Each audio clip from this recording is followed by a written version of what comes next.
Hello everyone. ಪ್ರಶ್ನೆ ಸಂಖ್ಯೆ 20, ಅದರಲ್ಲಿ ಎರಡನೇದನ್ನ ಗಮನಿಸಿ. ಸೋಡಿಯಂ ಲೋಹವನ್ನು ಸೀಮೆ ಎಣ್ಣೆಯಲ್ಲಿ ಸಂಗ್ರಹಿಸಿಡುತ್ತಾರೆ, ಕಾರಣ ಕೊಡಿ ಎನ್ನುವಂತಹ ಪ್ರಶ್ನೆ ಇದಾಗಿದೆ. ಸೋಡಿಯಂ ಲೋಹವನ್ನು ಸೀಮೆ ಎಣ್ಣೆಯಲ್ಲಿ ಸಂಗ್ರಹಿಸಿಡುತ್ತಾರೆ. ಯಾಕೆಂದ್ರೆ ಸೋಡಿಯಂ ಲೋಹ ಹೆಚ್ಚು ಕ್ರಿಯಾಶೀಲತೆಯನ್ನ ಹೊಂದಿದೆ. ಇದು ನೀರು ಮತ್ತು ಗಾಳಿಯೊಂದಿಗೆ ಕ್ಷಿಪ್ರವಾಗಿ ವರ್ತಿಸುತ್ತದೆ. ಸೋಡಿಯಂ ಲೋಹವನ್ನ ನೀವು ಸ್ಕೂಲಲ್ಲೆಲ್ಲ ಎಕ್ಸ್ಪೆರಿಮೆಂಟ್ ಮಾಡಿ ನೋಡಿರ್ಬಹುದು. ಅದನ್ನ ನೀರಲ್ಲಿ ಹಾಕಿದಾಗ ಏನಾಗ್ತದೆ? ಬೆಂಕಿ ಹೊತ್ಕೊಳ್ಳುತ್ತದೆ ಅಲ್ವಾ?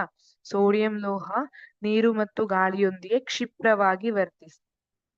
ನಾವು ಅದನ್ನ ತಡಿಬೇಕು. ನೀರು ಅಥವಾ ಗಾಳಿಯ ಜೊತೆ ಅದು ವರ್ತಿಸದೇ ಇರೋ ತರ ಅದಕ್ಕೊಂದು ಬ್ಯಾರಿಯರ್ ಮಾಡಿಬಿಡಬೇಕು. ಹಾಗಿದ್ರೆ ಅದನ್ನ ಸೀಮೆ ಎಣ್ಣೆಯಲ್ಲಿ ಮುಳುಗಿಸಿಟ್ರೆ ಏನಾಗುತ್ತೆ? ಸೋಡಿಯಂ ಸೀಮೆ ಎಣ್ಣೆಯ ಜೊತೆ ವರ್ತಿಸೋದಿಲ್ಲ.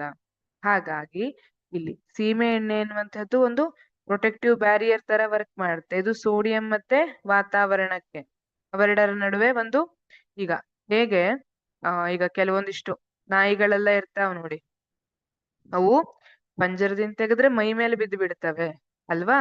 ಅದೇ ತರ ಈ ಸೋಡಿಯಂ ಕ್ಲೋರೈಡ್ ಇದು ಈ ಸೀಮೆಯಲ್ಲಿ ಇರುವಷ್ಟು ಹೊತ್ತು ಸರಿ, ಯಾವಾಗ ವಾತಾವರಣ ಅಥವಾ ತೇವಾಂಶದ ಸಂಗಡ ಬರ್ತದೆ, ಅವುಗಳ ಸಂಪರ್ಕಕ್ಕೆ ಬರ್ತದೆ, ಆ ಸಂದರ್ಭದಲ್ಲಿ ಅದು ಕ್ಷಿಪ್ರವಾಗಿ ವರ್ತಿಸುತ್ತೆ. ಕೆಲವೊಮ್ಮೆ ಬೆಂಕಿ ಹೊತ್ಕೊಳ್ಬಹುದು. ಈ ರೀತಿಯಾಗಿ ಇದು ಬಹಿರುಷ್ಣಕ ಕ್ರಿಯೆಯಾಗಿದೆ. ಹಾಗಾಗಿ ಹೆಚ್ಚು ಉಷ್ಣವನ್ನ ಬಿಡುಗಡೆ ಮಾಡ್ತದೆ. Thank you.